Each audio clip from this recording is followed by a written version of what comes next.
जो एक आदमी अपने जीवन की यात्रा शुरू किया, लेकिन वो बड़ा गरीब था। खाने को अन्न भी नहीं था। माता पिता बचपने में गुजर गए। उसकी यात्रा शुरू हुई।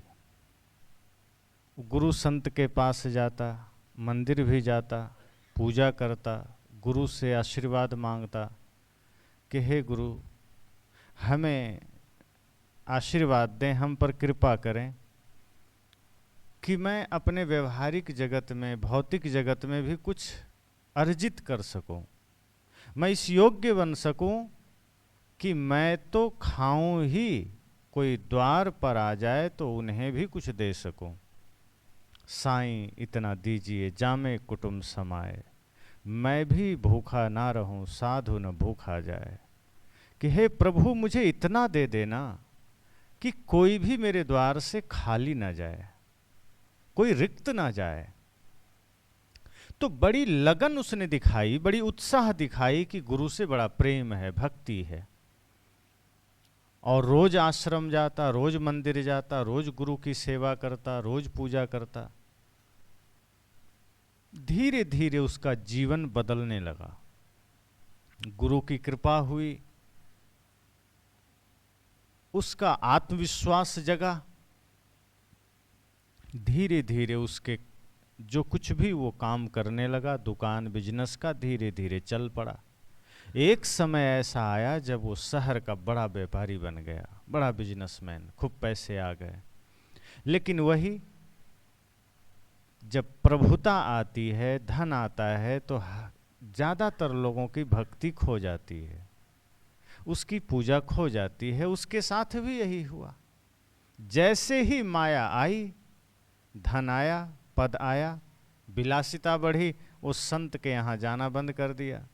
उसने कहा जब समस्या थी तो जाते थे, अब कौन जाए, अब अगर हम 1 घंटा जाएंगे तो कितना का नुकसान हो जाएगा, अब कौन जाए। अब वो नुकसान नफ़े की देखने लगा। जब तक समस्या थी तो वहीं पड़ा रहता था, लेकिन अब जब धन बरसने लगा, धन की समस्या सॉल्व हो गई, अब वो गुरु के पास जाना, मंदिर जाना बंद कर दिया। और अब तो मस्ती में जीने लगा। जो कभी शराब को हाथ नहीं लगाता, उसके अलमारियां शराब से भरे हैं। जो कभी नाच देखने नहीं गया, वो घर में ही नाच करवा रहा है। जो कभी जुआ नहीं खेला, वो रोज जुआ खेल रहा है, सट्टेबाजी कर रहा है। पैसा आया, भक्ति भूला, गुरु को भूला, सत्य को भूला, भगवान को भूला, तो जीवन में माया का आगमन हुआ और माया ने उसके साथ ऐसा खेल खेला कि वो पाप के मार्ग पर बढ़ चला, वो अन्याय के मार्ग पर बढ़ चला। अब चोरी भी, आर्थिक चोरी, गरीबों का हक मारना शुरू हो गया, व्यभिचार शुरू हो गया, नशा शुरू हो गया, और भक्ति भूल गया, धर्म भूल गया। उसी क्रम में एक बार वो पानी के जहाज में अपना सामान लेकर कहीं जा रहा था। जब बीच समुंदर में पहुंचा तो बड़ी तेज लहरें उठी, आंधी तूफान आए, जहाज डगमगाने लगे। अब जब जहाज डगमगाया तब उसके प्राण कंपने लगे कि अब क्या होगा। अब तो ये जहाज ही नहीं डूबेगी, हम भी साथ में डूब जाएंगे। फिर ये लाखों करोड़ों का महल हमारा क्या होगा, ये हमारा सामान का क्या होगा, हमारा क्या होगा। आगे पीछे कोई नहीं है, लेकिन इतना सब संपत्ति जो हमने अर्जित किया है, ये तो नाश हो जाएगा। और कहते हैं ना कि जब आदमी के जीवन में दुख आ जाए, सामने मौत खड़ी हो, तब गुरु और भगवान की याद फिर से आ जाती है। जब तक सब सही चल रहा था तो गुरु भगवान को भी उसने लगा जैसे कि हम एहसान कर रहे हैं। अगर गुरु संत को याद भी कर लिया तो ऐसा नहीं लगता था कि हमने गुरु को याद किया, ऐसा लगे हम याद करके उन पर कृपा कर दिए। लेकिन जब दुख आया तो वो आदमी घबराया और फिर भगवान से प्रार्थना करने लगा कि हे प्रभु, हमें क्षमा करें, हम काफ़ी दिन से आपके मंदिर नहीं गए, हम गुरु के पास नहीं गए, लगता है इसी गलती की सज़ा मुझे मिल रही है। कृपा करें, इस आखिरी बार हमें बचा लें, हमारे जहाज को, हमारे सामान को हमें बचा लें। लेकिन आंधी थमने का नाम नहीं, वो तो और बढ़ती जा रही है। लगा अब जहाज पलटे तब पलटे। अंत में उसने कहा, हे सदगुरु आप कृपा करें, भगवान आप कृपा करें, यदि मैं बच गया, ये जहाज बच गया, तो जो मेरा बंगला है मैं उसे बेच करके जितना भी धन प्राप्त होगा सब आपको समर्पित कर दूंगा, सब मंदिर में दान कर दूंगा, चाहे जितनी भी राशि मिल जाए। मैं नहीं रखूंगा अपने पास कोई बंगला, मैं रह लूंगा जमीन पर, लेकिन मुझे बचा लीजिए प्रभु। संजोग की बात थी, लहरें शांत हो गई, आंधी शांत हो गई, ये जो हो हल्ला था वो शांत हो गया। उसका धीरे धीरे साहस काम किया। उसने कहा, लगता है सदगुरु की कृपा हो गई, भगवान की कृपा हो गई। और वो आदमी धीरे धीरे हाथ जोड़े प्रार्थना करता रहा कि हे प्रभु, सही सलामत हम नदी समुद्र के किनारे लग जाएं। लग गया। जब तक प्राण संकट में थे तो महल को भी बेचने का भाव जग गया कि महल बेच देंगे, सारे सोना चांदी आभूषण बेच देंगे, लेकिन हे सदगुरु मुझे बचा लो, हे भगवान मुझे बचा लो। और जब जहाज नदी के किनारे लगा,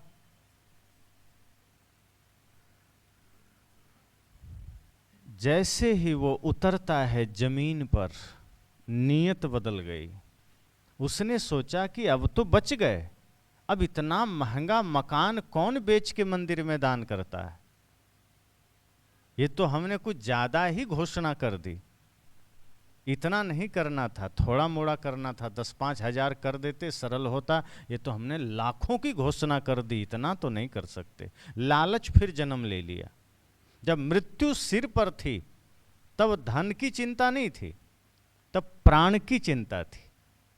जब सामने मौत खड़ी थी तब नहीं देख रहा था कि महल बचे कि धन बचे, तब ये देख रहा था कि महल देकर भी जान बच जाए तो बड़ी बात है, सारी संपत्ति लुटा करके भी प्राण बच जाए तो बड़ी बात है। लेकिन जैसे ही प्राण बच गए, जमीन पर आ गया, अब उसे लग रहा है कि ये तो हमने बड़ी घोषणा कर दी, ये तो जल्दबाजी में हमने सोचा नहीं, विचारा नहीं। यदि हम कुछ थोड़ा सा कर देते। एक कहानी और संतजन कहते ना कि एक आदमी चढ़ गया खजूर के पेड़ पर, हिम्मत करके जैसे तैसे चढ़ गया, लेकिन जब वहाँ चढ़ गया, जब नीचे देखता है तब प्राण उसके सूखने लगे। कितना ऊपर चढ़ तो गए, उतरेंगे कैसे, अब पैर कांपने लगे। तब भगवान से प्रार्थना की कि प्रभु अगर मैं सही सलामत उतर गया तो 1 लाख रुपया मैं मंदिर में दान करूँगा। ऐसा जब सोचा तो लगा जैसे भगवान हमें बचा लेंगे, तो संकल्प करके धीरे धीरे नीचे आया। जब वो लगभग 75% पेड़ पर नीचे आ गया, तब सोचता है कि 1 लाख हमने कुछ ज़्यादा नहीं कह दिया, इतना, अरे पेड़ से ही तो उतरना है, 1 लाख तो ज़्यादा हो गया। चलो प्रभु ऐसा करो, मैं 75,000 जरूर दान करूँगा, इतना मैं अब कोई कटौती नहीं करूँगा, एकदम पक्का दे दूँगा। फिर हिम्मत करके लगभग आधा उतर आया, फिर नीचे देखा, कहता है अब तो बहुत उतर आया है, 50-75 भी कम नहीं होता, ये भी देना आज के महंगाई में कम थोड़े, इतना हम मंदिर में फ्री में दे दें। उसने कहा प्रभु फिर से एक सुधार करना है, भूल हो गई, हम 75 भी जल्दबाजी में बोल गए, हम 50,000 रुपया जरूर भेंट करेंगे, इसलिए प्रभु अंतिम बार कृपा करना। फिर हिम्मत से धीरे धीरे उतरा, लगभग 25% अब वो बचा था उतरने को। फिर देखता है नीचे, कहा अब तो गिरेंगे भी तो हाथ पैर थोड़ा टूटेगा, मरेंगे नहीं। तो प्रभु ये 50 भी बहुत ज़्यादा होता है, ये भी हम बोल गए हैं घबराहट में, 11,000 हम पक्का दे देंगे। धीरे धीरे मामला अब 11,000 पर आ गया, 1 लाख से शुरू किया, अब एकदम नीचे आ गया, लगा अब गिर भी जाएंगे तो टूटेगा कुछ नहीं, हम नीचे ज़मीन पर आराम से उतर जाएंगे। और बस नीचे छलांग मार के उतरा, कहा प्रभु ना कभी चढ़ेंगे ना 1 रुपया देंगे, इसलिए अब कुछ नहीं देंगे। भगवान से भी सौदेबाजी कर लिया। जो व्यक्ति माया का बंधा है, जो माया से घिरा है, जो माया के प्रपंच में जीता है, वो गुरु संत मंदिर भगवान में भी वो आस्था से नहीं जाता, बिजनेस की ही बुद्धि से जाता है। वही काम उस सेठ ने किया जो पहले दरिद्र था, अब सेठ बन चुका है, वो भी अब सौदागर बन गया, वो भी भगवान से सौदेबाजी कर रहा है कि प्रभु प्राण संकट में था, इसलिए हम हड़बड़ाहट में पूरा महल बोल दिए, मुझे 1-2 ईंट बोल देना था कि ईंट बेच के दे देंगे, हमने पूरा मकान पूरा कोठी बोल दिया, और ये कोई 1-2 रुपये का थोड़े है, तो 50 लाख से कम का नहीं है, इतना कौन दान करता है। लेकिन अब बात बिगड़ चुकी थी, अब मुख से बात निकल चुकी थी, उसने सोचा अब मैंने कह दिया है, अब इसे वापस लेना भी ठीक नहीं है, कहीं भगवान फिर नाराज हो गए तो क्या किया जाए।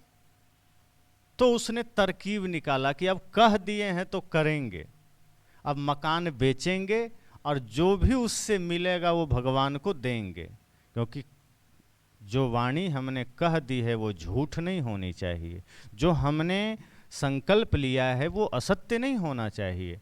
और इसी भावना के साथ, इसी कामना के साथ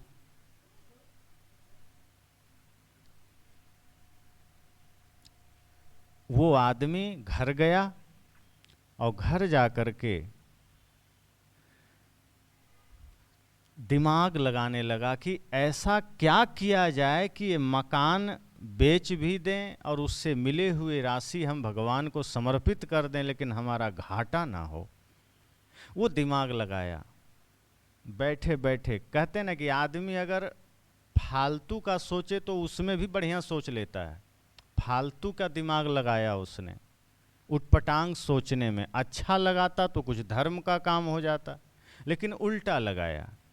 अब उसने तरकीब क्या निकाली, अखबार में विज्ञापन दिया कि मेरा मकान बिकाऊ है और इसका रेट हमने 11 रुपया रखा है, और जो भी लेगा हम 11 रुपया में दे देंगे, लेकिन शर्त यह है कि साथ में एक बिल्ली भी है, इसका कीमत हमने 50 लाख रखा है।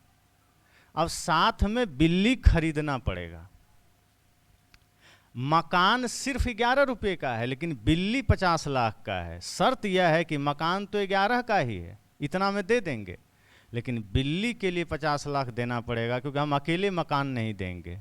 तो लोगों ने सोचा अगर हम मकान भी लें तो भी 50 लाख का है, क्या दिक्कत है कि मकान और बिल्ली हम साथ में ले लें। ठीक है, उसके नज़र में ये बिल्ली का कीमत है, हमारी नज़र में मकान का कीमत है। बिल्ली का कौन देगा 50 लाख, लेकिन साथ में मकान 11 रुपये का दे रहा है, तो समझो कि हमने मकान का पैसा दिया। लोगों ने खरीद लिया। अब वो चालाकी किया, भगवान के मंदिर में गया, कहा प्रभु मकान बेचकर 11 रुपये मिले हैं वो मैं आपको दे देता हूँ, अब बिल्ली का जो 50 लाख मिला है वो मेरे जेब में चला गया। ये तरकीब निकाला। अब सोचो कि भगवान से भी धोखेबाजी। ऐसे ही लोगों के लिए सदगुरु कबीर ने कहा है ना कि दुख में सुमिरन सब करे, सुख में करे ना कोई, जो सुख में सुमिरन करे तो दुख काहे को हो। अब चालाकी तो कर गया, मकान को 11 रुपया में बेचकर अब बिल्ली को 50 लाख में, लेकिन चालाकी कब तक चलती है। अगर हम चालाकी करते हैं तो सोचो, जिस भगवान की पूजा आप कर रहे हो, जिस गुरु की पूजा आप कर रहे हो, उनके साथ आप चालाकी कर रहे हो। वहाँ आप शॉर्टकट में पूजा कर लिए, शॉर्टकट में भक्ति कर लिए। कई बार हम ऐसे काम कर जाते हैं कि कोई देख तो नहीं रहा है, चलो ऐसे ही इतने में कर लेते हैं, पर ये भूल जाते हैं कि जिनके लिए कर रहे हैं वो तो देख रहे होंगे ना, वो तो आंखें बंद नहीं किए होंगे। अब वहाँ हम पाप कर रहे हैं। आदमी 1 रुपया भी दान करता है तो ऐसा लगता है जैसे करोड़ों दान किया है, लगता है सब देख रहे होंगे, भगवान देखो मैंने दान किया है, भगवान देखो मैंने कृपा की है, भगवान देखो मैंने पुण्य किया है। पर वही आदमी जब छल कर रहा होता है तब भूल जाता है कि तब भी भगवान देख रहे होंगे। वही आदमी जब किसी के साथ दुर्व्यवहार करता है तब भूल जाता है। वही आदमी माता पिता का अपमान करता है तब भूल जाता है। वही व्यक्ति अपनी पत्नी का अपमान करता है तब भूल जाता है कि अब भी भगवान देख रहे होंगे। उसने भी यह बात अपने दिमाग से निकाल दिया कि जो धोखाधड़ी हमने भगवान के साथ किया है ये छिपेगा नहीं। जो हमने गुरु के साथ किया है, जो सौदेबाजी हमने गुरु से किया है, ये छिपने वाला नहीं है। लाख कोशिश कर लो, धन के चक्कर में कितनी भी चालाकी कर लो, अगर गुरु से हमने चालाकी की, भगवान से चालाकी की, तो वो छिपता नहीं है। तो उसका भी दौर आया। उस समय तो वो बाजी मार लिया कि उसका नुकसान नहीं हुआ, मकान बेच भी दिया, भगवान को चढ़ा भी दिया, लेकिन चालाकी कब तक चलेगी? धीरे धीरे रोग आया, जीवन में बीमार हुआ, और ऐसी बीमारी उसके जीवन में आ गई कि करोड़ों रुपए डॉक्टर को देना पड़ गया। बिजनेस ठप हो गया, व्यापार खत्म।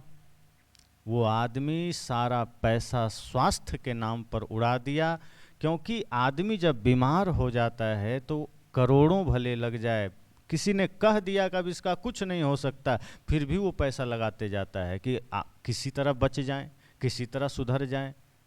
मृत्यु सैया पर लेटा हुआ आदमी भी मरना थोड़े चाहता है।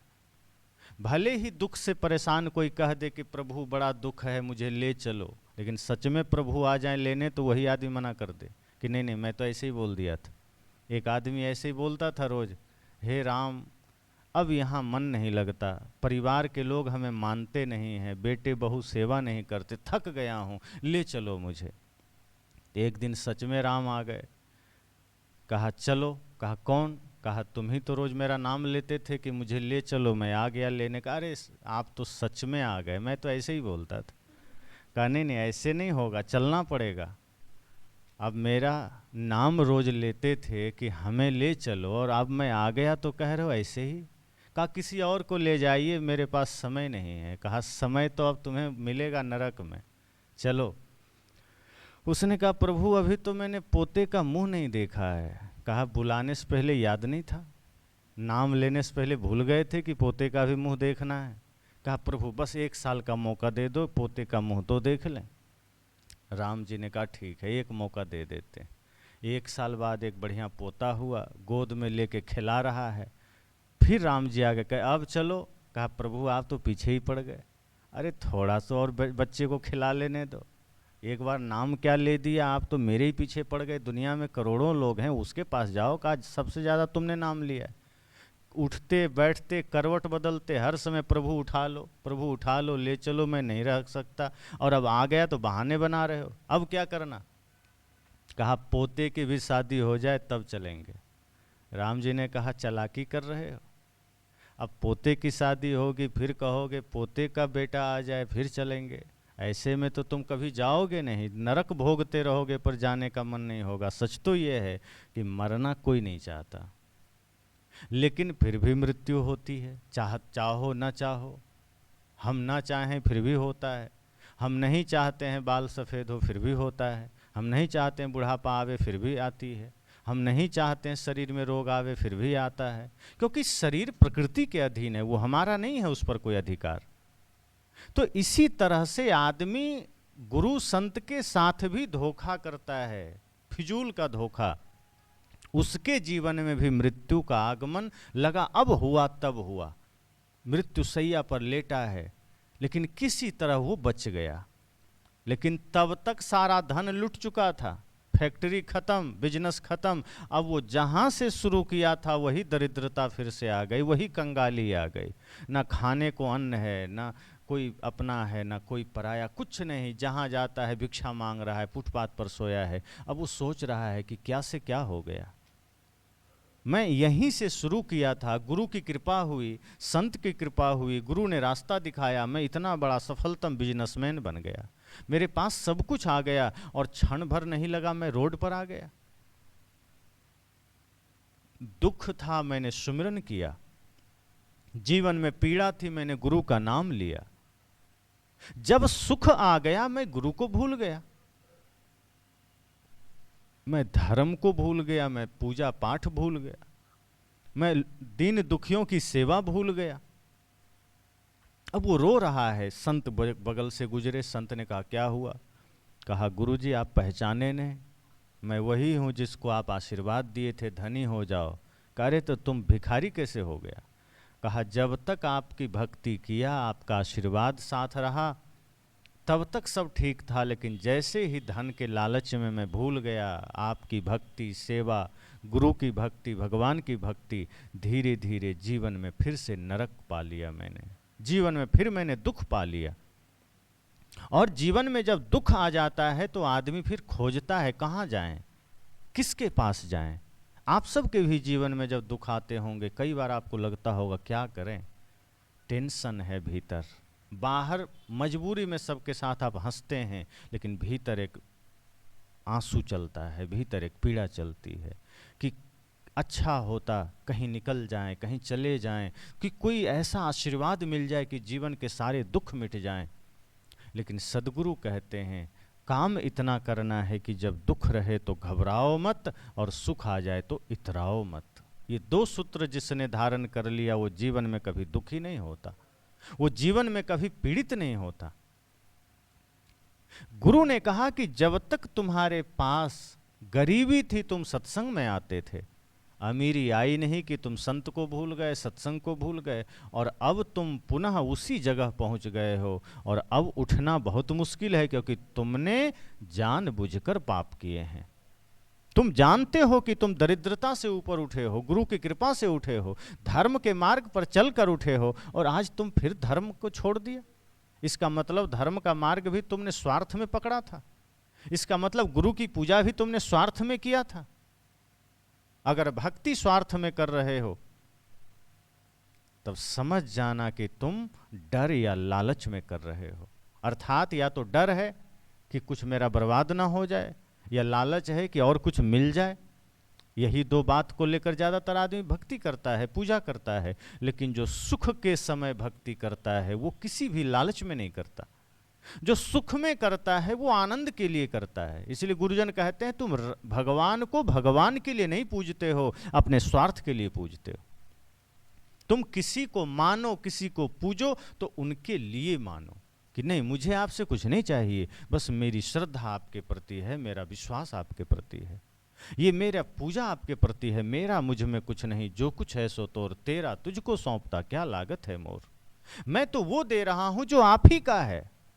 अगर अहंकार आ गया कि अरे मैंने दिया, मैं तो इनसे भी बड़ा हो गया। बहुत ऐसे लोग होते हैं जो शुरू में गुरु संत के पास जाते हैं, कृपा मिलती है, बड़े लोग हो जाते हैं, फिर बाद में उन्हें लगता है कि ये भिखारी लोग हैं, ये तो फकीर हैं, सन्यासी फक्कड़ आदमी, ये मेरे सामने क्या औकात है, ये तो जीने खाने को भी हम देते हैं। यही अहंकार आदमी को ले डूबता है।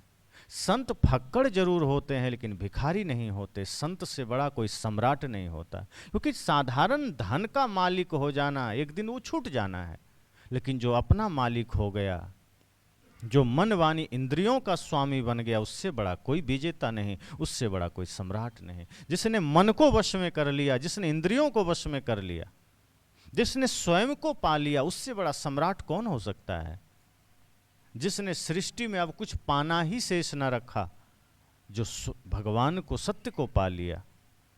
संत ने समझाया उसे, कहा अब तुम्हारा समय निकल गया, अब पछताने से कुछ नहीं होगा। तुम्हें मौका मिला था, तुम्हें समय मिला था, तुम्हें अवसर मिला था कि तुम्हारे पास जब धन आया तो उस धन को धर्म में लगाओ, लेकिन तुमने उस धन को अधर्म में लगाया। अगर आपके पास बल है, धन है, तो उसका दुरुपयोग मत करना। अब देखो, बल हनुमान जी के पास भी था और बल कुंभकर्ण के पास भी था। हनुमान जी सदुपयोग किए तो भगवान हो गए, कुंभकर्ण दुरुपयोग किया तो राक्षस हो गया। बल दोनों के पास है, लेकिन हनुमान जी दूसरों के दुख हरने में अपना बल लगा रहे हैं, दूसरों को सुख देने में, दूसरों को पीड़ा से मुक्ति देने में अपना बल का प्रयोग कर रहे हैं। और कुंभकर्ण क्या कर रहा है, दूसरों को पीड़ा देने में, दूसरों को दुख देने में अपना बल का प्रयोग कर रहा है। तो एक के पास बल है तो बल भी धर्म का कारण बन गया, और एक कुंभकर्ण के पास बल है तो बल भी अधर्म का कारण बन गया। किसी के पास ज्ञान है तो ज्ञान भी धर्म का कारण बन जाता है, जब हम दूसरों के जीवन में कुछ प्रेरणा दे देते हैं। किसी के पास विद्या है, ज्ञान है, अगर हम उस ज्ञान को, विद्या को बेचने लग जाते हैं, व्यापार करने लग जाते हैं, उससे बुद्धि का व्यायाम करने लग जाते हैं, तो वही समस्या खड़ी हो जाती है। अब जैसे कोई कोर्ट में वकील है, बहुत ज्ञान है, जानकारी है, विद्या है उसके पास, और यदि मन में कुटिलता है तो क्या करेगा? जो अमीर लोग हैं उससे पैसा लेके गरीब को फंसा देता है।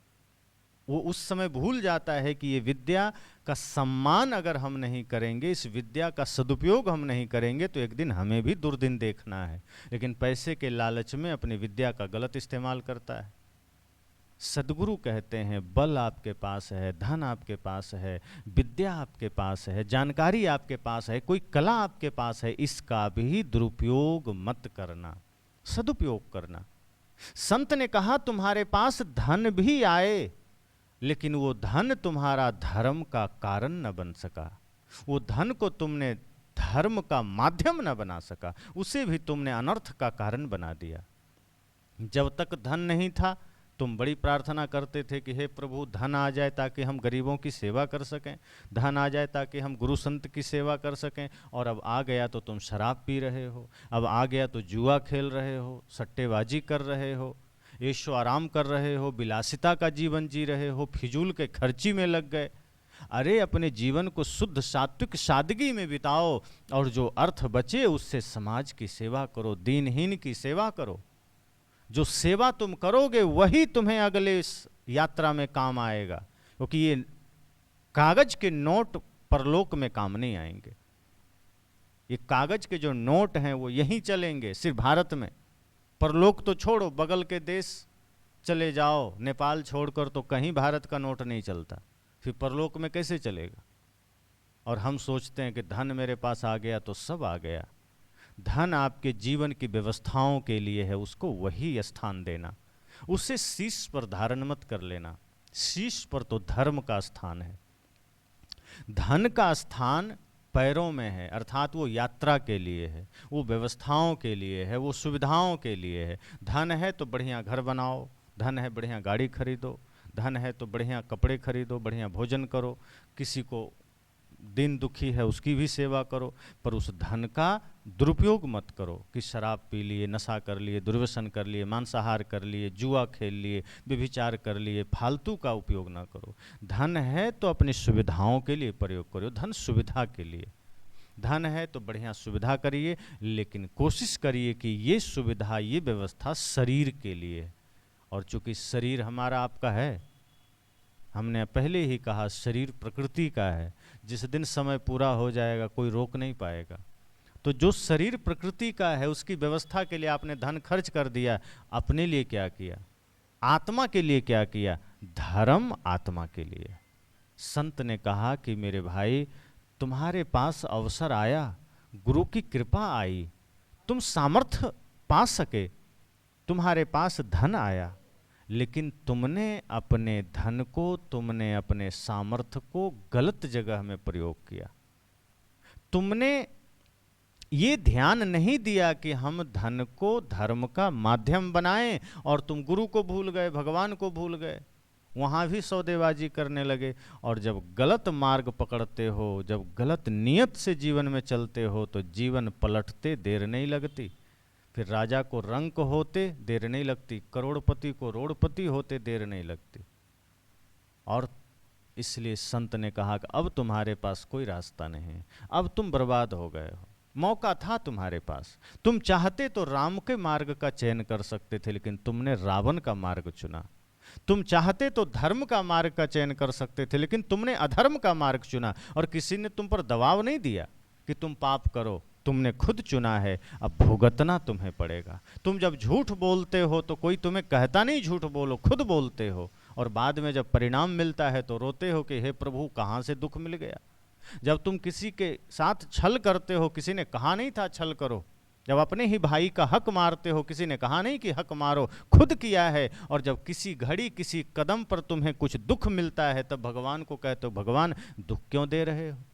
अरे दुख तुमने कमाया है, कोई दिया थोड़े है। एक एक क्षण हम गलत करते हैं, हमें आभास नहीं होता। हम बोलने में, चलने में, सोचने में, खाने पीने, जीने में न जाने कितनी भूलें करते हैं।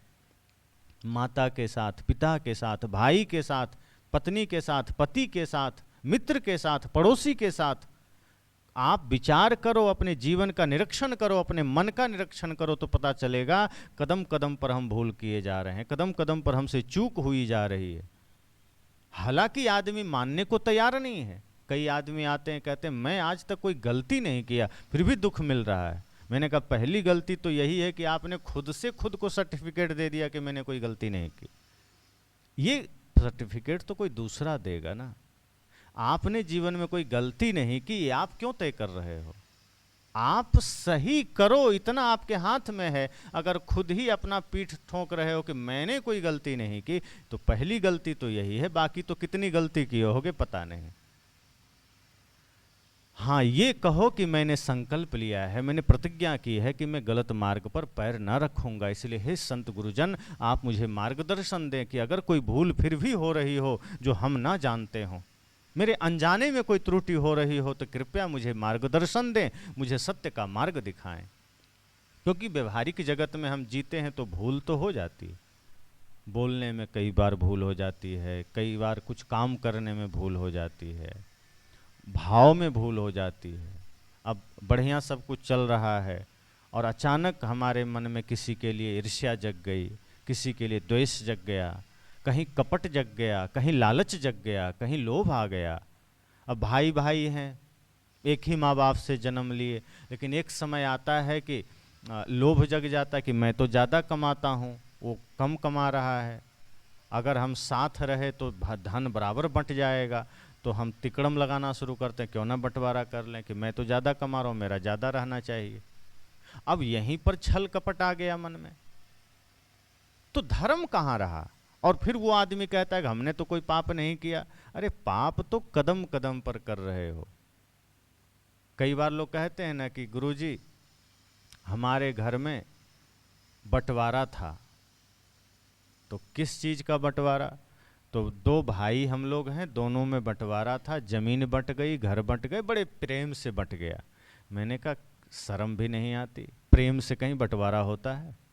अरे जहाँ प्रेम होगा वहाँ बंटवारा ही नहीं होगा। तुम कह रहे हो प्रेम से बंटवारा हो गया, निश्चय ही छल कपट से बंटवारा हुआ होगा, ईर्ष्या द्वेष में बंटवारा हुआ होगा। जिस हृदय में प्रेम होगा वो कभी बंटने की नहीं सोचेगा, वो कभी घर बांटने की नहीं सोचेगा। प्रेम से बंटवारा नहीं होता, प्रेम से तो घर बनता है, बटा हुआ हृदय एक होता है। प्रेम से तो बिखरा हुआ घर बनता है, बिखरा हुआ परिवार एक सूत्र में बंधता है। बंटवारा सदैव घृणा में होता है, बंटवारा सदैव स्वार्थ में होता है, बंटवारा सदैव अहंकार में होता है, प्रेम में नहीं होता। इसलिए ये मत कहो कि शांति और प्रेम से घर बट गया। कितने पहले से भीतर ये विवाद चलना शुरू हुआ होगा, देवरानी में, जेठानी में, भाई भाई में, और धीरे धीरे धीरे धीरे तुमने बांट लिया है। ये कहो कि तुमने लाठी नहीं चलाए, डंडे नहीं चलाए, हाथ नहीं उठाए, लेकिन भीतर से तुमने सब कर लिया है। भीतर भीतर मन से तुमने सारे झगड़े कर लिए, और बिना झगड़े के ये घर बंटता नहीं है। सोचो, एक माँ बाप से तुम जन्म लिए और बड़ा होने के बाद उसी घर को तुमने दो हिस्सों में कर लिया, उसी जमीन को दो हिस्सों में कर लिया, और ऊपर से आप कहते हो शांति से बंटवारा हो गया। और भक्त किनके हैं? राम के। जो राम घर नहीं बंटने दिए, खुद जंगल चले गए। जो राम धन नहीं बंटने दिए, खुद जंगल चले गए। जो भरत धन नहीं बंटने दिए, खुद राज्य के बाहर जमीन में गड्ढा खोद के सोने को तैयार हो गए। उस राम की पूजा करने वाला कहता है हमने बड़े प्यार से बंटवारा कर लिया। अरे काम तो तुम रावण का कर रहे हो, अनुसरण तो तुम राक्षसों को कर रहे हो, और सोचते हो पूजा हम राम की कर रहे हैं, राम हमारे भगवान है। सद्गुरु कहते हैं दुख की घड़ी में तुमने भगवान को याद किया, दुख आया तो तुमने गुरु को याद किया, लेकिन जैसे ही सुख आया तो तुम मंदिर जाना छोड़े, भगवान को छोड़े, गुरु को छोड़े। और सुख की घड़ी में भगवान को याद भी किए तो इसलिए याद नहीं कि भगवान से प्रेम है। जैसे ही सुख की घड़ी में याद किया तो ज़्यादातर बिजनेस करने वाले लोग दो ही देवता को पूजते हैं, एक गणेश जी को, एक लक्ष्मी जी को, उसके बाद किसी को नहीं पूजते। क्यों? क्योंकि गणेश जी रिद्धि सिद्धि वाले हैं, प्रथम देव हैं, और लक्ष्मी जी धन देने वाले हैं। तो वहां भी दोनों की पूजा लालच में ही है कि कहीं इनकी पूजा ना करें तो दुकान में घाटा ना लग जाए। स्वार्थ है, वहां कोई त्याग थोड़े है। अगर प्रेम होगा तो हर ग्राहक में राम का ही दर्शन होगा, हर जीव में लक्ष्मी का ही, गणेश का ही दर्शन होगा। लेकिन नहीं, दुकान में एक साइड भगवान लगा रखे हैं, सुबह उठते ही अगरबत्ती घुमा देंगे और ग्राहक के साथ एकदम ग्राहक को चूना लगा देंगे। तो एक तरफ अगरबत्ती लगा दिए, दूसरे तरफ चूना लगा दिए। अब सोचो, वहाँ क्या आपका विवेक काम नहीं करता कि जिस दुकान में ऊपर गणेश जी बैठे हो वहाँ उनके सामने आप छल रहे हो दूसरों को? भगवान को दुकान में स्थापित करके आप दुकानदार ग्राहक से आप छल कर रहे हो। ईमानदारी से काम नहीं होता। एक आदमी ने कहा, ईमानदारी से काम करना तो चाहते हैं पर थोड़ा झूठ बोलना पड़ता है। मैंने कहा, उचित मुनाफा लेना झूठ नहीं होता, लेकिन गलत सामान को गलत बोल करके अत्यधिक भाव में देना ये झूठ होता है। अगर आपने कोई चीज़ 10 का खरीदा है और एक ग्राहक भी जानता है कि 10 का लिया होगा तो निश्चय ही वो 12-15 में तो बेचेगा ही, वरना वो कमाएगा क्या? अगर यही चीज़ हम लेने जाएंगे तो किराया भी तो हमें देना पड़ेगा। वो व्यक्ति हमें यहीं ला के दे रहा है तो हमारा किराया बचा, वो बदले में 5 रुपया कमा लिया, तो यही तो उसकी मुनाफा है, मजदूरी है। ये झूठ नहीं होता। झूठ तब होता है जब वो सामान गलत हो, डुप्लीकेट और ओरिजिनल बोल करके ओरिजिनल से ज़्यादा का पैसा ले लिया। घी डुप्लीकेट है और ओरिजिनल कह के बेच लिया, कोई भी सामान और डुप्लीकेट है ओरिजिनल कह के बेच लिया, या फिर 3 का 30 ले लिया, तब पाप होता है। लेकिन हम भगवान को मंदिर में, दुकान में मंदिर जैसा बना के रखते हैं, लेकिन ये भूल जाते हैं कि वो देख रहे हैं, उनके आंखों के सामने हम पाप कर रहे हैं। सोचो हम कहाँ जाएंगे। लेकिन क्या आदमी पाप नहीं करता? बड़े बड़े जगह जहाँ एकदम मिलावटबाजी होते, क्या वहाँ भगवान के चित्र नहीं होते? क्या वहाँ भगवान की पूजा नहीं होती? लेकिन पाप वहाँ हो रहा है।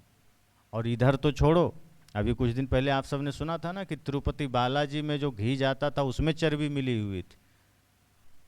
तो देते हैं भगवान को धोखा, इंसान को क्या छोड़ेंगे? जब भगवान को ही धोखा दिया जा रहा है तो इंसान को छोड़ेंगे? आपको हमको छोड़ेंगे? आज ये भारत देश में आप शुद्ध खाने की बात भूल जाओ, न सब्जी शुद्ध, न फल शुद्ध, न चावल दाल शुद्ध। हर दिन कुछ ना कुछ नई बातें आती है। दूध में पाउडर मिला के दूध बना रहे हैं, तो घी में पाम ऑयल और चर्बी मिला के दूध बना रहे हैं। फलों में इंजेक्शन डाल करके उसको पकाया जा रहा है। गाय भैंस को दूसरे तरीके से इंजेक्शन देकर उसके बछड़े और बछिया को मार करके दूध निकाला जा रहा है। हर कदम पर मिलावटबाजी है। और वो आदमी कहता है हम तो धार्मिक लोग हैं। तो इधर अधर्म कर रहा है, कदम कदम पर पाप कर रहा है, और उधर कहीं जाके 100-50 रुपया या 1000, 10,000, 1 लाख डोनेशन कराता है मंदिर में। वही व्यापारी कहीं डोनेशन कर दिया कि प्रभु पाप करना तो नहीं छोड़ेंगे, लेकिन ये पैसा दे दिया हूँ, आगे पाप जरा काटते जाना। जैसे आदमी आज भी करता है ना, कहीं भी दफ्तर में जाता है सरकारी काम करवाने, तो नीचे से कुछ पैसे दे देता है कि नहीं हमारा काम तो 2 नंबर वाला चलेगा, आपको घूस दे दिए हैं। ओरिजिनल लाइसेंस आदमी लेता है और उसके पीछे कितना डुप्लीकेट काम कर जाता है प्रशासन को पैसा दे के। ये यही संभव है जहाँ राम कृष्ण जन्म लिए, जहाँ बुद्ध महावीर कबीर जन्म लिए, उसी भारत भूमि में सारा 2 नंबर काम चलता है। और लाइसेंस सरकारें दे रही है लोभ में, लालच में, और प्रशासन मौका दे रही है, उसको मेहनताना मिल गया। फिर तुम गलत ही कर रहे हो, कोई बात नहीं। सड़क पर चलते हुए ट्रक और बस से, छोटे छोटे सामान ढोने वाले वाहन से पुलिस 10-20 रुपया तसीलते हुए वीडियो देखते। सोचो क्या कर रहा है आदमी। वो भूल चुका है अपनी जिम्मेदारी कि मैं जनता की सेवा में हूँ, सुरक्षा में हूँ, मेरे वजह से ये सुरक्षित यात्रा कर सकें। लेकिन नहीं, पुलिस दिख जाए तो उसी से डरने लगता है आदमी। एक बार डाकू से नहीं डरता, लुटेरा से नहीं डरता कि उसको एक बार रहम आ जाता है, लेकिन जो पुलिस समाज की सुरक्षा और व्यवस्था के लिए है कि देख करके साहस आ जाए कि नहीं चलो रास्ते में पुलिस खड़ी है, हम सुरक्षित चले जाएंगे। लेकिन नज़र पड़ जाए तो बेचारे ट्रक वाले घबराने लगते हैं, पता नहीं कितना मांग देगा। कागज़ सही है, सब कुछ सही है, पर फिर भी कुछ चाहिए। उस देश में आदमी फिर भी भगवान की पूजा करता है। संत ने उसे कहा कि ये सारे पाप तुमने किए हैं, कदम कदम पर किए हैं, छल तुमने किया है, अब नरक भोगो और आगे जब मरोगे तो भी नरक जाओगे, स्वर्ग नहीं जाओगे। ये मत सोचना कि तुम भगवान को या मंदिर में डोनेशन कर दोगे तो सुख पा जाओगे। गुरु को तुम धन चढ़ाकर पुण्य अर्जित नहीं कर सकते।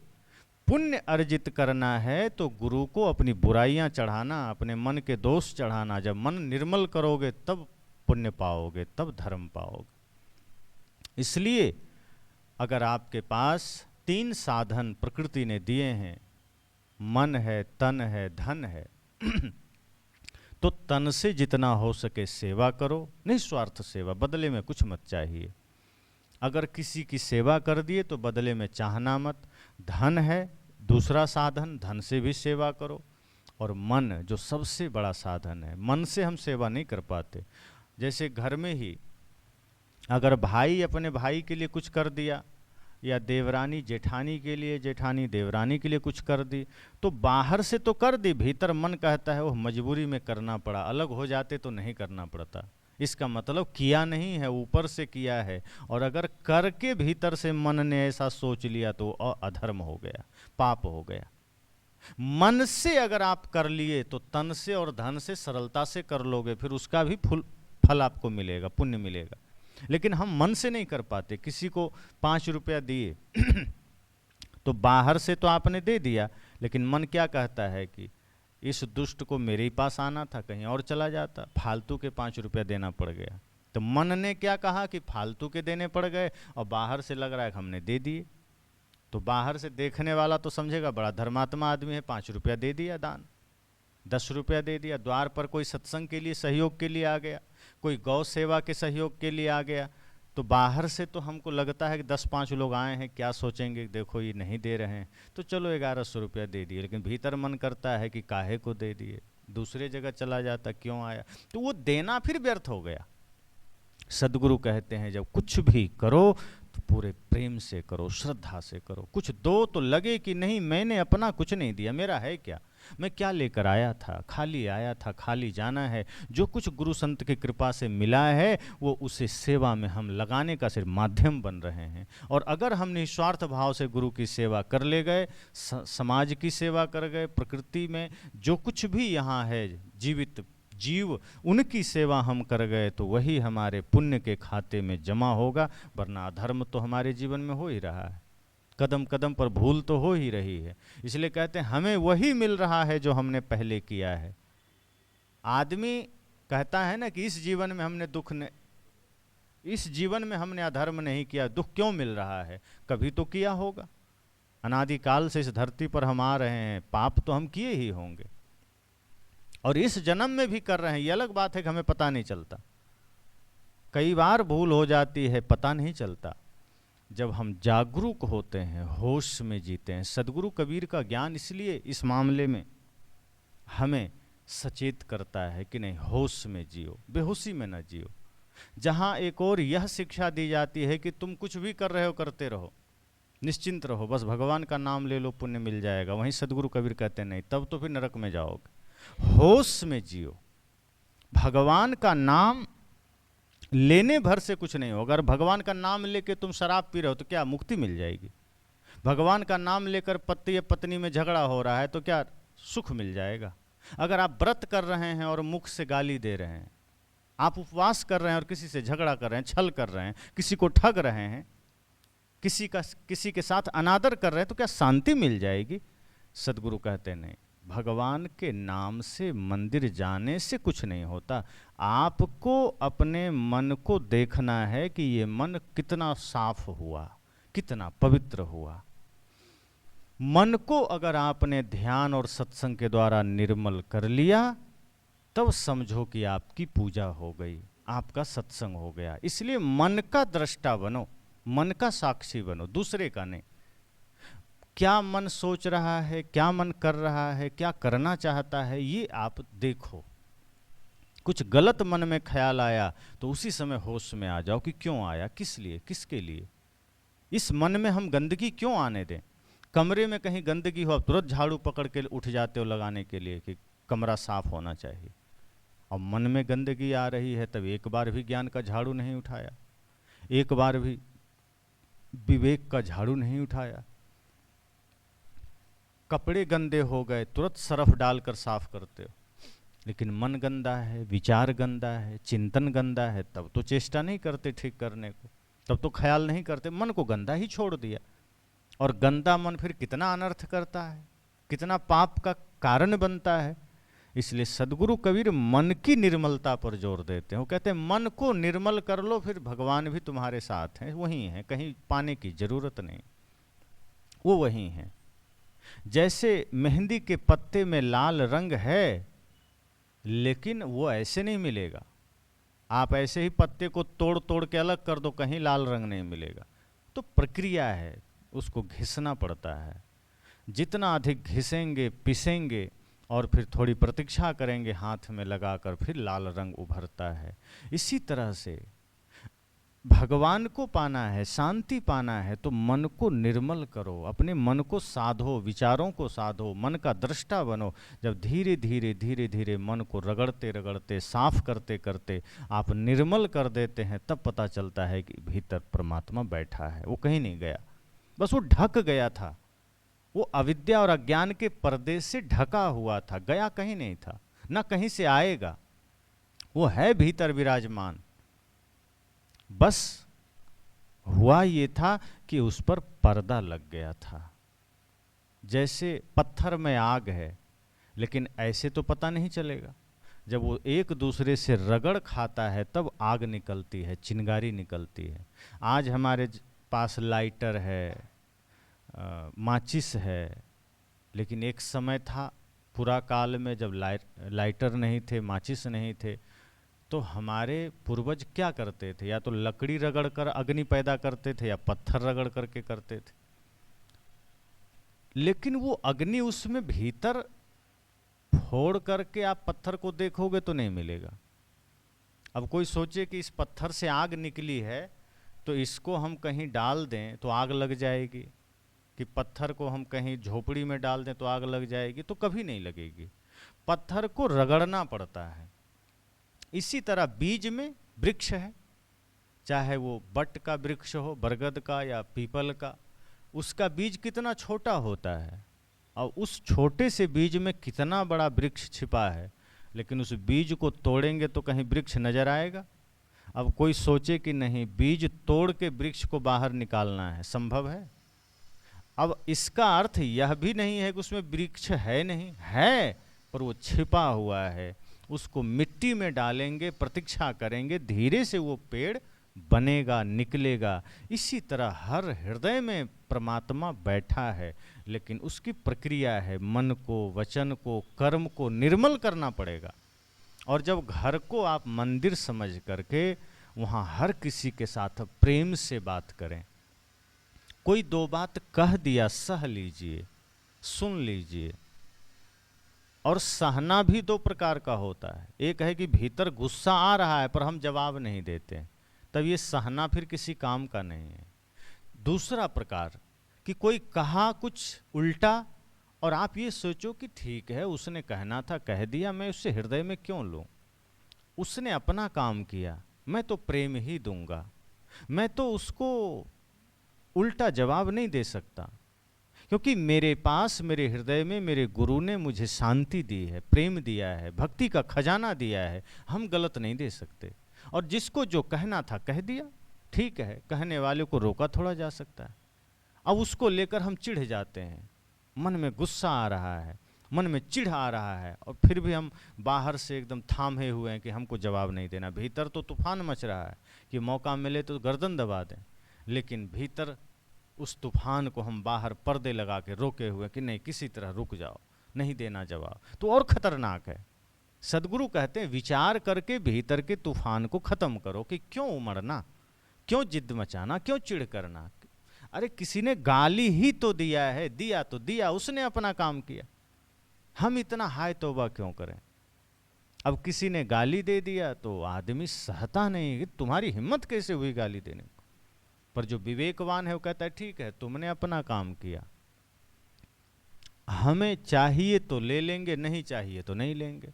भगवान बुद्ध की वो कहानी याद करो। आज संयोग से बुद्ध पूर्णिमा भी है।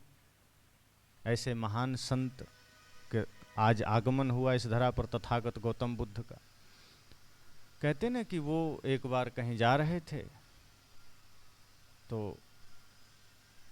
कुछ लोगों ने उनका अपमान किया, गालियां दी, वो मुस्कुरा दिए।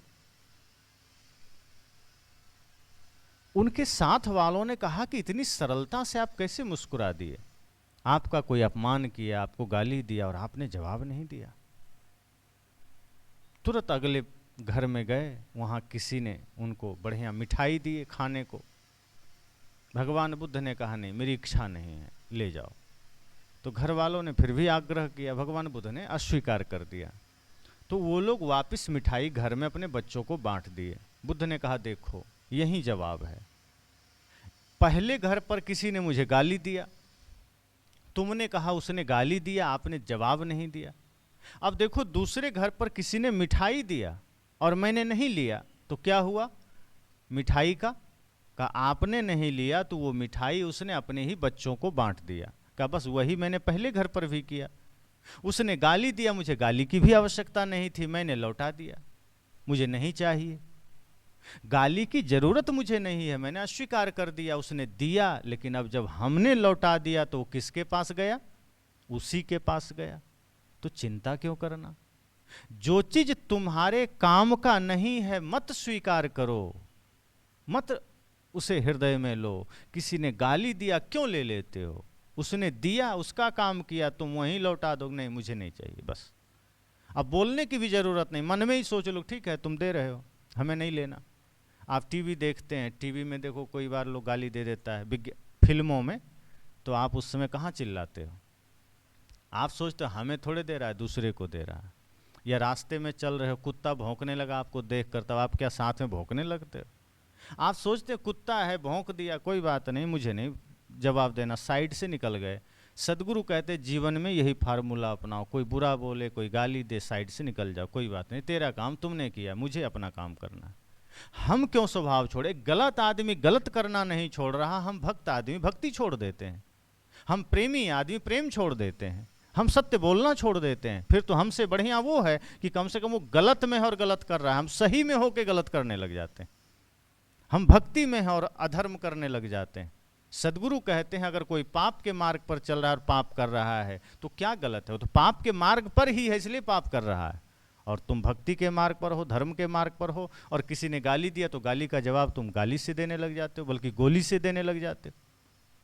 तो विचार करो कि मुझे कुछ नहीं चाहिए। तो भगवान बुद्ध ने कहा कि उसने मिठाई दिया, मैंने अस्वीकार कर दिया, मिठाई उसने बच्चों को बांट दी। गाली भी दिया उसने, हमने अस्वीकार कर दिया, तो समझो उसके पास चली गई। मुझे क्या जरूरत? क्यों रोना, क्यों उदास होना, क्यों नाराज होना? चल दो। तो अगर कोई दो बात कह दे, कभी पति कह दे, पत्नी कह दे, भाई कह दे, सुन लो विनम्रता से कि कोई बात नहीं। कभी सास ने कह दिया, कभी बहू ने ही कह दिया। अब इतना भीतर चिढ़ मचा होता है कि कोई किसी को सुनने को राजी नहीं।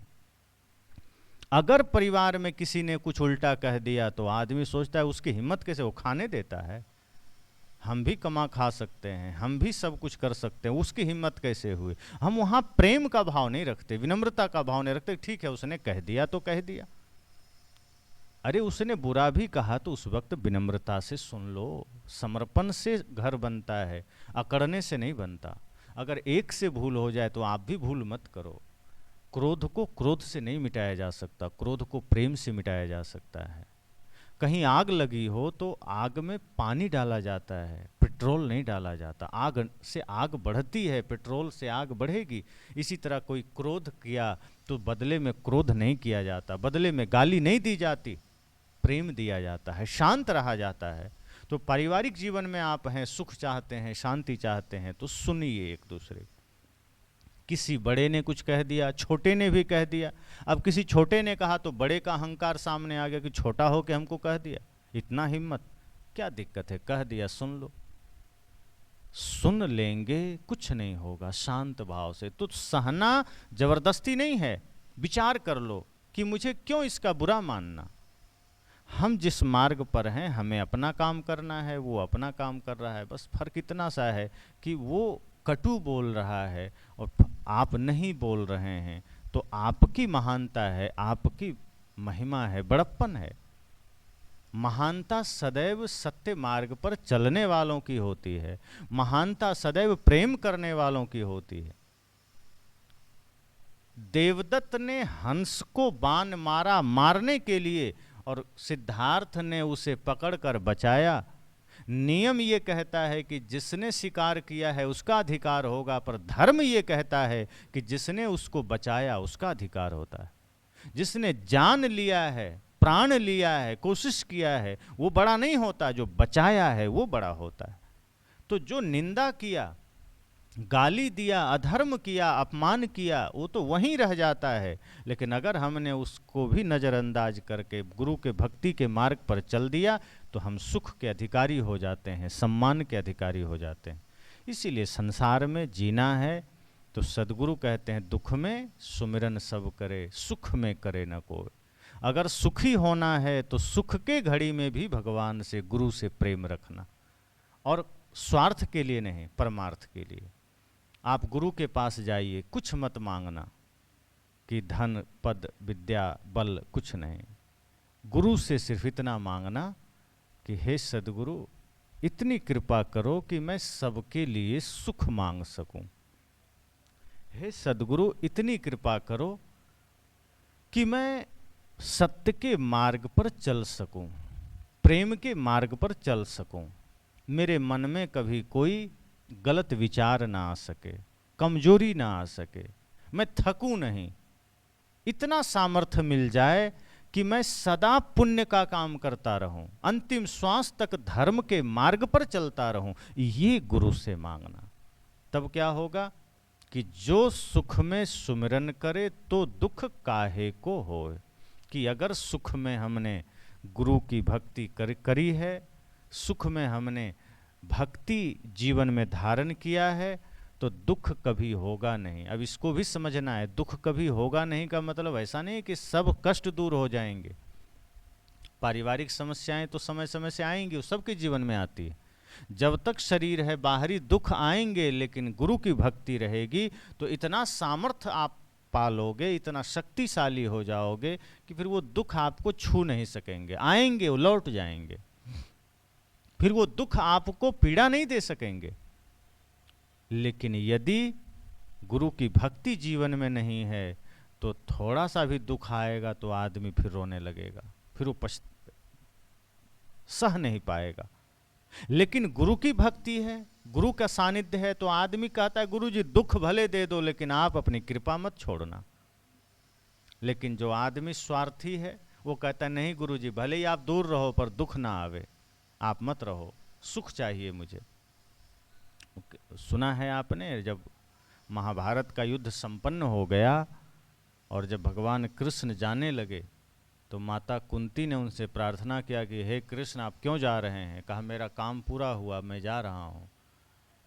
तो माता कुंती ने कहा मैं कुछ मांगना चाहती हूँ, देंगे? कहा क्या? कहा मुझे दुख दे दीजिए। कृष्ण ने कहा दुनिया में सब हमसे सुख मांगते हैं, शांति मांगते, तुम दुख मांग रही हो। कहा उस सुख का मैं क्या करूं जहां कृष्ण ना हो, जहां भगवान ना हो। जब तक हमारे जीवन में दुख था, हम वनवास में थे, हम राज्य से बाहर थे, तब तक आप साथ थे, कहीं भी आप मेरा साथ छोड़े नहीं थे। तो दुख की घड़ी में कृष्ण साथ थे। आज सुख आ गया तो कृष्ण जा रहे हैं, हे कृष्ण ऐसे हजारों जन्म का सुख हम स्वाहा कर देंगे पर मुझे सुख नहीं चाहिए, मुझे कृष्ण चाहिए। और अगर मुझे दुख मिल जाए और दुख के बाद कृष्ण मिले तो दुख ही चाहिए, मुझे सुख नहीं चाहिए। मुझे गुरु का सानिध्य चाहिए, कृष्ण का सानिध्य चाहिए। कृष्ण जीवन में हो और उसके लिए चाहे दुख पाना पड़े तो पा लेंगे, लेकिन बिना कृष्ण के सुख नहीं चाहिए। बिना गुरु की कृपा के, बिना गुरु के आशीर्वाद के, बिना गुरु के सानिध्य के संसार का सुख मुझे नहीं चाहिए। ये गुरु से मांगिए, तब गुरु सुख देते हैं, तब जीवन में सुख आता है। और ये संसार के लोगों से नहीं मिलेगा। आप किसी से उम्मीद कर लो, संसार में किसी से उम्मीद कर लो सुख शांति का नहीं मिलेगा, दुख ही मिलेगा, क्योंकि हर कोई दुखी है। आप जिससे सुख मांग रहे हो खुद दुखी है, वो आपसे मांग रहा है। आप जिससे कहते हो मुझे थोड़ा सुख दे दो, प्रेम दे दो, वो खुद दरिद्र है, भिखारी है, वो आपसे मांग रहा है। तो सोचो वो सुख आपको कैसे दे देगा। सुख इस धरती पर गुरु ही दे सकते हैं, क्योंकि गुरु सुखी भी हैं और वो सुख बांट भी सकते हैं। पर संसार में जहां जिससे मांगोगे वो दुख देगा, पीड़ा देगा। इसीलिए तो कहते हैं ना, संसार के लोगों से आशा न किया करना, जब कोई न हो अपना, गुरु नाम लिया करना। जीवन के समंदर में तूफान भी आते हैं, जो गुरु को भजता है गुरु आके बचाते हैं। तुम भूल नहीं जाना, उन्हें याद किया करना, जब कोई न हो अपना, गुरु नाम लिया करना। कहा जब लगे कि अब कोई अपना नहीं तो गुरु को याद करना, क्योंकि गुरु निस्वार्थ भाव से हमें सहारा देते हैं। वो बदले में हमसे कुछ चाहते नहीं हैं, वो सिर्फ हमारा कल्याण चाहते हैं, मुक्ति चाहते हैं। संसार में जहाँ सहारा मांगोगे वो बदले में कुछ चाहेगा। संसार के लोग आपको निस्वार्थ सहारा नहीं दे सकते। अगर संसार का आदमी जान लिया कि आप पीड़ा में हैं, तब वो आपका गलत फायदा भी उठाएगा। आप कहीं चले जाइए, आप नए शहर में चले जाइए, अगर रिक्शा वाले को पता चल जाए कि ये आदमी यहाँ नया आया है तो तुरंत 20 का 100 मांगने लगेगा कि 100 रुपया लगेगा। होटल में रुकने चले जाइए, उसको पता चल जाए कि ये पहली बार आया है तो 500 के जगह 800, 1000, 1500 मांग लेगा।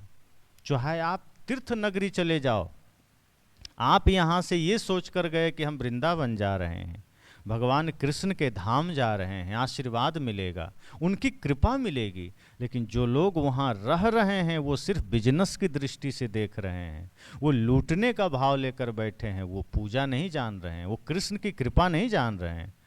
वहाँ आप चले जाएं तो वो हर जगह सिर्फ आपके साथ आपको फायदे की दृष्टि से देखेंगे। रात अधिक हो गई, कोई टेम्पो वाला नहीं मिल रहा है, एक आध मिल गया तो कहेगा रात का समय है, डबल किराया लगेगा। सोचो आदमी की मानसिकता कितनी गिरी हुई है। और ये आदमी की नहीं, सरकार की भी यही हालत है।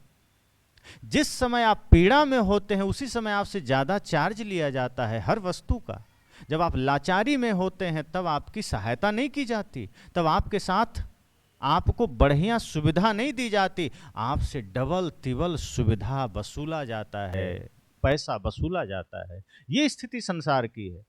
तो जहां भी आप संसार में जाएंगे आपकी सहायता कोई नहीं करेगा, बल्कि आपका गलत इस्तेमाल करेगा, आपका फायदा उठाएगा। धन के रूप में, हर चीज में आपको चाहेगा कि नहीं बदले में कुछ दो तब देंगे।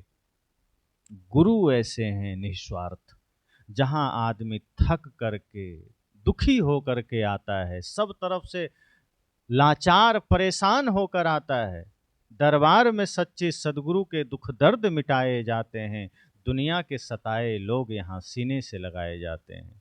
जो गुरु के दरबार में लौटता है उसे गुरु कृपा करके निस्वार्थ भाव से सेवा सहयोग देते हैं, कृपा करते हैं। तो गुरु के सानिध्य में आना है। क्यों? क्योंकि समय रहते नहीं आए तो कहीं ऐसा ना हो कि उससे पहले मृत्यु आ जाए, और ये भी सत्य है। और मृत्यु आ गई तो क्या होगा? फिर हम सोचेंगे कि ओह भक्ति भी ना कर पाए, भजन भी ना कर पाए। समय मिला था भजन करने को, दुनिया के प्रपंच में लग गए, और अब जब भजन करने का भाव जगा तो शरीर में शक्ति ना रही, सामने मृत्यु खड़ी है। लेके कुछ जाना नहीं है, लेकर कुछ आए नहीं थे।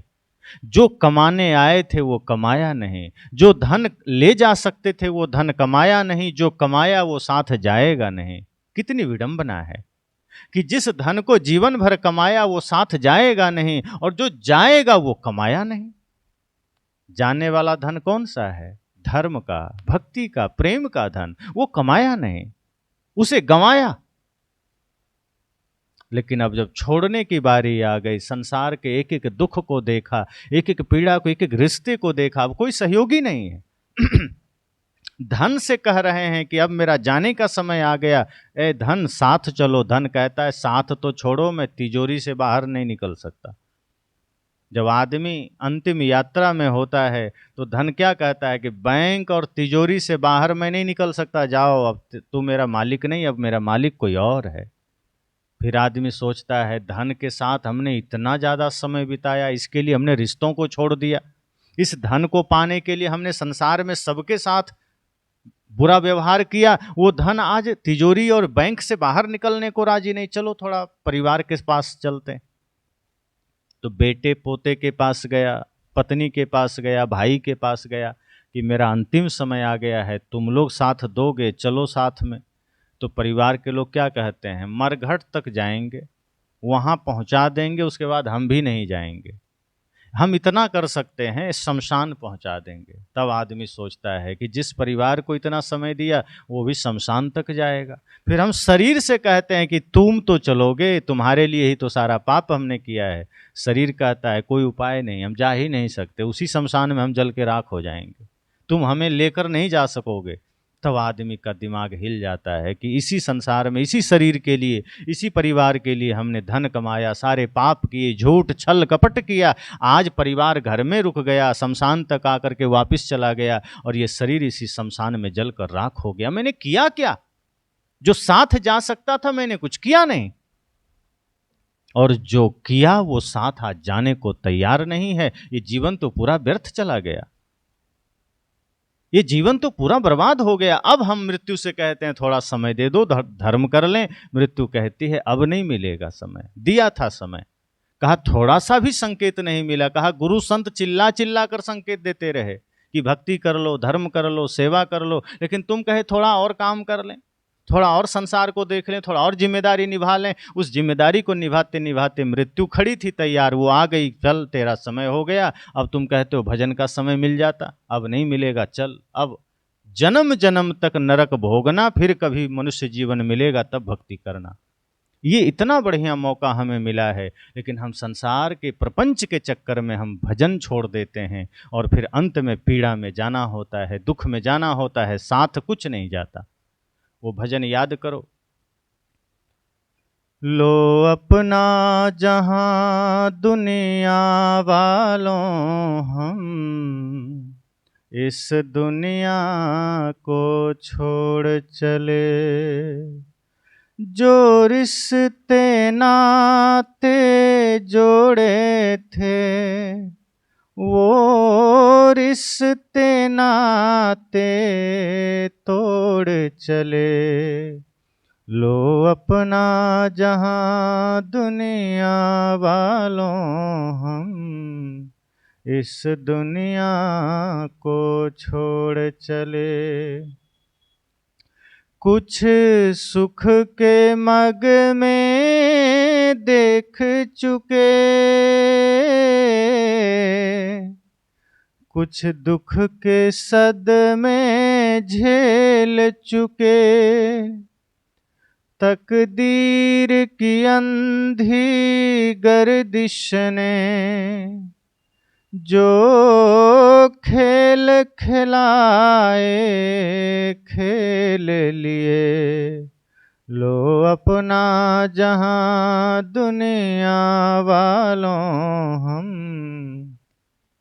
इस दुनिया को छोड़ चले, जो रिश्ते नाते जोड़े थे वो रिश्ते नाते तोड़ चले, लो अपना जहां दुनिया वालों हम इस दुनिया को छोड़ चले। हर चीज तुम्हें लौटा दी है, वहाँ नहीं कुछ भार चले। हर चीज तुम्हें लौटा दी है, वहाँ नहीं कुछ भार चले। पर दोष न देना ऐ लोगों, पर दोष न देना ऐ लोगों, देखो खाली हाथ चले। लो अपना जहां दुनिया वालों, हम इस दुनिया को छोड़ चले। वह राह अकेले कटती है, वहाँ नहीं कोई साथ चले।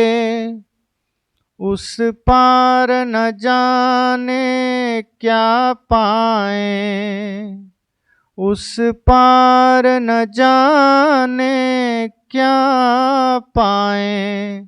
इस पार तो सब कुछ हार चले।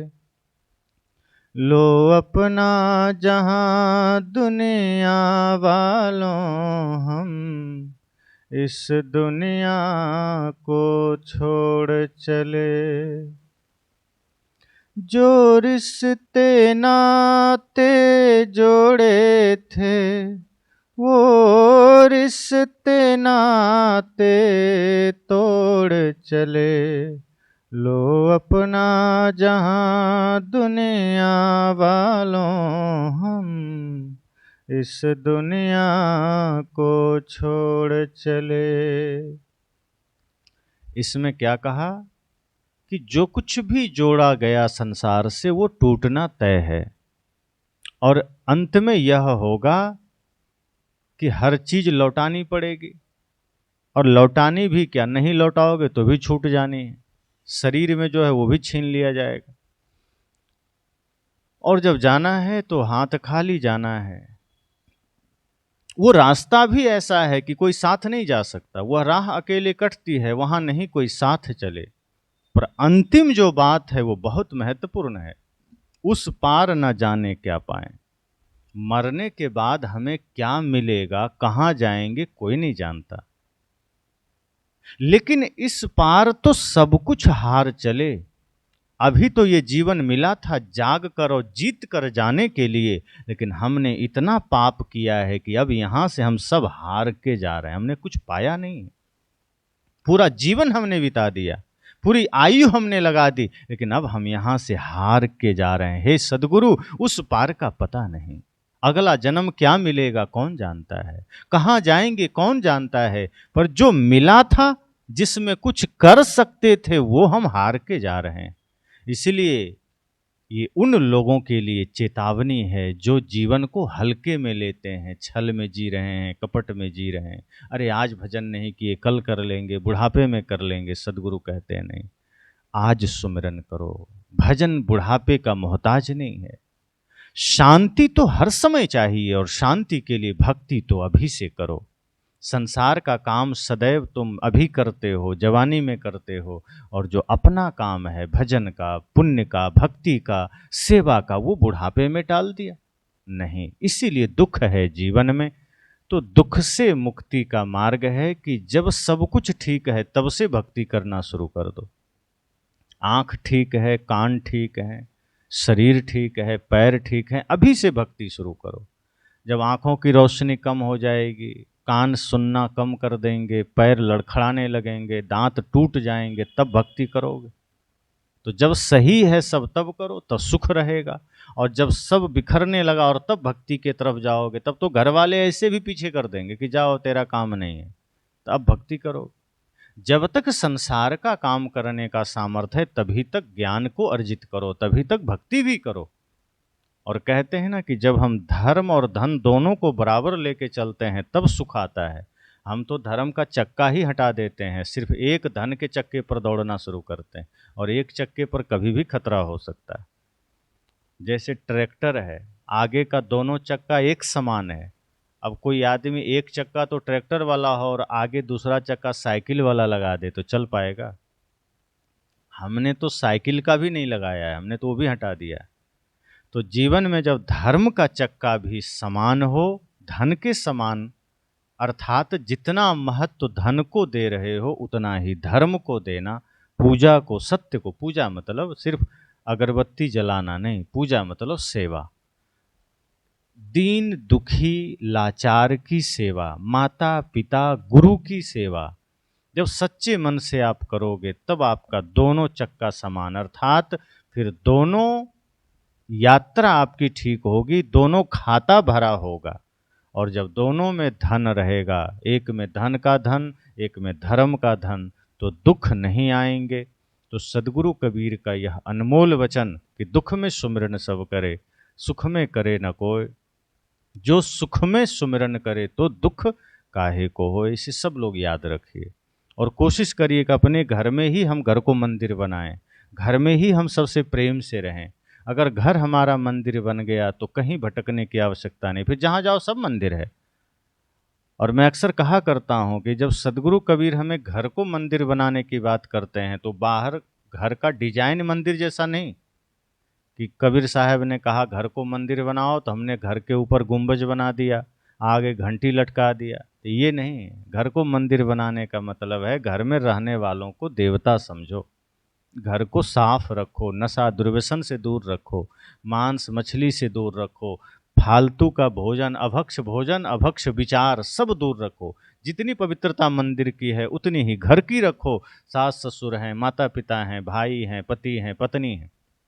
अगर पति हैं देव समझना, लेकिन पत्नी को भी देवी समझना। ऐसा नहीं है कि पति ही देव है, पत्नी भी देवी है। पर हमारे देश में पति को देव कहा गया और पत्नी को लोग दासी समझते हैं। तो साहब कहते हैं फिर बात नहीं बनेगी, बिगड़ जाएगी। नारी को भी उतना ही ऊंचा दर्जा देना। अगर वो आपका सम्मान करती हैं, आप पत्नी हैं किसी के, माँ हैं किसी के, बहन हैं किसी के, पुत्री हैं किसी के, तो जितना सम्मान आप एक पुत्री रूप में पिता का करते हैं, जितना सम्मान आप बहन रूप में भाई का करते हैं, पत्नी रूप में पति का करते हैं, ये दायित्व तो उनका भी है। एक पिता का भी धर्म है कि हम पुत्री को भी उतना ही ऊंचा समझें, उतना ही सम्मान श्रेष्ठता दें। एक पति का धर्म है कि हम भी उसे वही दिव्यता के रूप में देखें, उसी परमेश्वरी के रूप में देखें, और दोनों एक दूसरे के साथ समन्वय करके चलेंगे तब घर मंदिर बनता है। तो सदगुरु कहते हैं घर को ही मंदिर बनाओ, एक दूसरे को ही परमात्मा समझो, और हर समय एक एक कर्म को पवित्रता से करो, पूजा के भाव से करो। अपने बच्चों की सेवा करनी हो, बूढ़ों की सेवा करनी हो, बड़ों की सेवा करनी हो, भोजन बनाना हो, सबको पूजा समझ के करो। फिर देखो कि कभी दुख आएगा ही नहीं, सदा सुख होगा। और जीवन में सदा सुख आ गया तो और क्या चाहिए। तो इसी मंगल कामना के साथ वाणी को विराम।